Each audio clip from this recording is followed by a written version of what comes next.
Hello everyone, कैसे हो आप सब। आई होप आप सब अच्छे होंगे और अपनी प्रिपरेशन कंसिस्टेंटली कर रहे होंगे। मेरा नाम मयंक है और मैं आपके साथ आज रीजनिंग का एक बहुत ही इंपॉर्टेंट और स्कोरिंग टॉपिक डिस्कस करने वाला हूं, जो कि है ब्लड रिलेशन। आप सब सोच रहे होंगे कि ये टॉपिक इतना इम्पोर्टेंट क्यों है। तो मैं आपको बता दूं, एसएससी, बैंकिंग, रेलवे और हर एक एग्जाम में ये टॉपिक बार बार पूछा जाता है।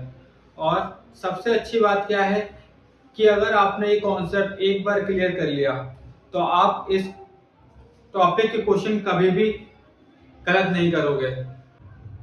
लेकिन प्रॉब्लम क्या होती है स्टूडेंट्स के साथ, वो रिलेशंस को याद करने की कोशिश करते हैं या फिर वो बिना किसी प्रॉपर अप्रोच के क्वेश्चन को सॉल्व करने की कोशिश करते हैं। इसी वजह से कंफ्यूजन होता है। तो आज की क्लास में मैं आपको सिंपल और इफेक्टिव मेथड सिखाऊंगा, जिससे आप किसी भी ब्लड रिलेशन के क्वेश्चन को इजीली क्रैक कर पाओगे, चाहे वो इजी हो या फिर ट्रिकी। और साथ ही में आपको कुछ स्मार्ट ट्रिक्स भी बताऊंगा जो आपका टाइम बचाएंगी एग्जाम में। So let's start and make this topic super easy and interesting. चलिए अब हम ब्लड रिलेशन का कॉन्सेप्ट प्रॉपरली समझते हैं। सबसे पहले एक सिंपल बात याद रखिए, ब्लड रिलेशन का मतलब होता है फैमिली के बीच के लोगों का रिश्ता, जिसे हमें लॉजिकली समझना होता है। इस टॉपिक में क्वेश्चन थोड़ा कंफ्यूजिंग लगता है, लेकिन अगर आपने अप्रोच सही पकड़ ली तो ये टॉपिक इजी टॉपिक बन सकता है। ब्लड रिलेशन के तीन इंपॉर्टेंट पिलर्स होते हैं। फर्स्ट, जनरेशन, ये बताता है कि कौन ऊपर है कौन नीचे है। Example, grandfather, father and son. Next है जेंडर, जो कि बताता है मेल है या फिर फीमेल। अगर मेल है तो हम प्लस का साइन यूज करते हैं और अगर फीमेल है तो हम माइनस का साइन यूज करते हैं। थर्ड है जनरेशन लिंक, ये बताता है कि कौन किसका क्या लगता है। जैसे कि A is the father of B and B is the sister of C. इन दोनों को कनेक्ट करना ही मेन टास्क होता है। Most important method diagram approach है। चलिए अब ब्लड रिलेशन को एक एग्जांपल के माध्यम से समझते हैं। तो जैसे कि आप यहाँ पर देख सकते हैं, यहाँ पर लिखा हुआ है के is the father of L. तो जैसे कि आप देख सकते हैं यहाँ पर के जो है वो मेल है, तो इसे हमें प्लस का सिंबल देना होगा।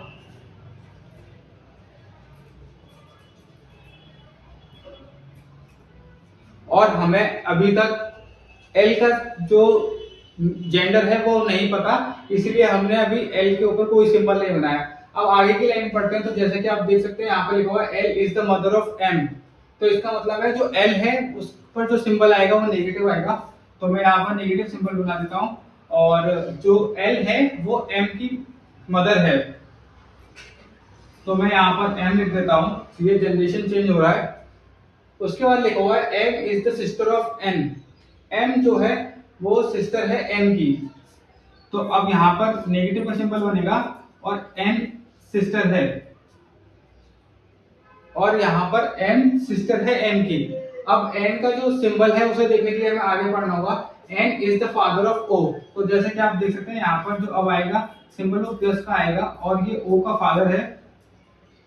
ओ का हमें कोई भी जो जेंडर है वो नहीं पता, इसीलिए अभी हम इस पर कोई भी सिंबल नहीं बनाएंगे और आगे क्वेश्चन फॉलो करेंगे। तो अब आप देख सकते हैं इसके बाद लिखा हुआ है O is the son of P. तो अगर यहाँ पर आप देख सकते हैं जैसे कि एन अगर ओ का फादर है और पी का सन है, तो जो पी है वो ऑब्वियसली आप समझ सकते हैं कि ये मदर होगी ओ की, और ओ जो है वो सन है पी का। तो यहाँ पर जो सिंबल आएगा वो प्लस का आएगा क्योंकि पी का सन है ओ। क्वेश्चन में हमसे पूछा गया है how L is related to O. तो जैसे कि आप देख सकते हैं जो ओ है उसके फादर है एन और एन की जो मदर है वो है एल। तो अब आप अगर इसको ध्यान से देखें तो जो एल है, आंसर की अगर हम बात करें तो जो एल है आपकी ओ की पैटर्नल ग्रैंड मदर लगेगी, या फिर हम उसे दादी भी कह सकते हैं। चलिए अब दूसरे एग्जांपल के माध्यम से समझते हैं। तो जैसे कि आप देख सकते हैं A is the mother of B. तो हम यहाँ पर देख सकते हैं जो ए है वो मदर है बी की। तो इसलिए जो हमें सिंबल देना है वो ए को देना है, वो negative A is the mother of B. B का अभी हमें सिंबल नहीं पता तो हम नहीं बनाएंगे और आगे पढ़ेंगे क्वेश्चन को।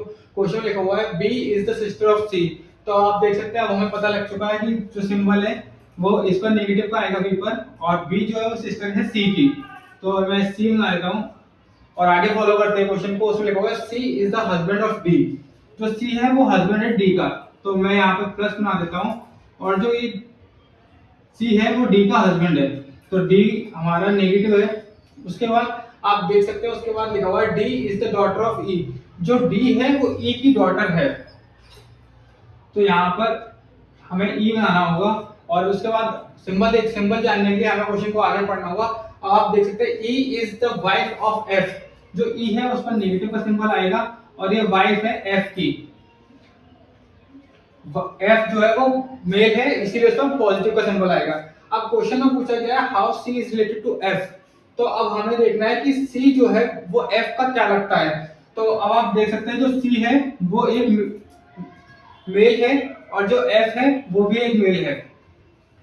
एफ की जो बेटी है सी उसका हस्बैंड है, तो हम कह सकते हैं जो सी है वो एफ का सन इन लॉ लगता है। अब हम नेक्स्ट एग्जांपल देखते हैं।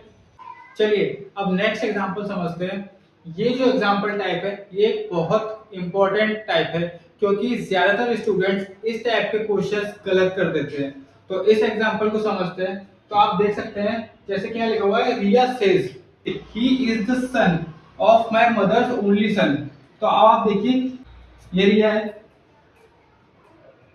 यहाँ पर रिया को बना देते हैं और ये रिया की मदर है।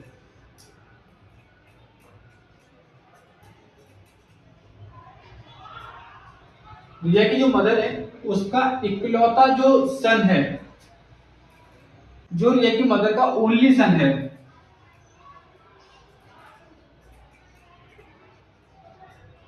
जिसके बारे में रिया बात कर रही है वो उसकी मदर का ओनली सन का सन है।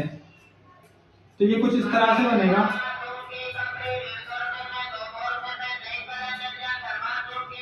तो अब हमसे क्वेश्चन पूछा गया है कि who is that man in relation to Riya, तो अब आप देख सकते हैं कि ये जो सन है इसके बारे में बात हो रही है, ये रिया का क्या लगा। तो यहाँ पर आप देख सकते हैं ये रिया का भतीजा या फिर हम नेफ्यू कह सकते हैं। तो आंसर क्या हम बात करें तो रहने वाला है ये रिया का नेफ्यू लगेगा।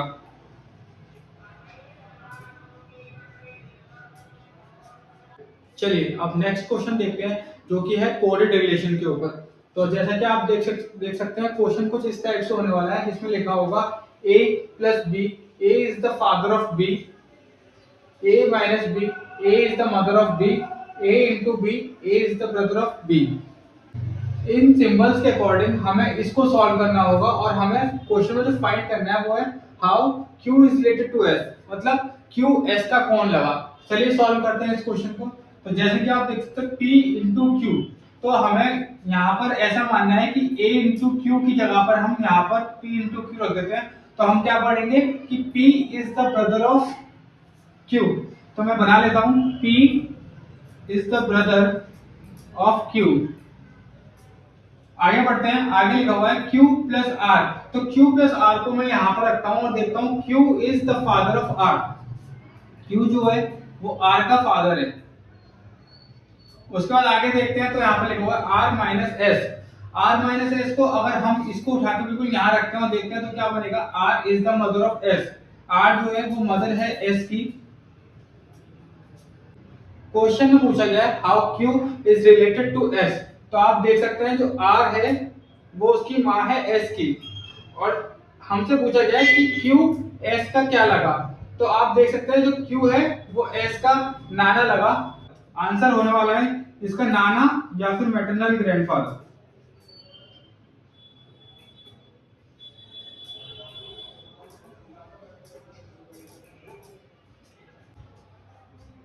तो आज हमने सीखा ब्लड रिलेशनशिप का कॉन्सेप्ट, डायग्राम मेथड और step by step solving.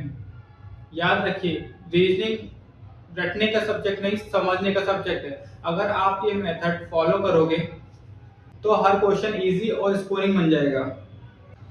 Thanks for watching video.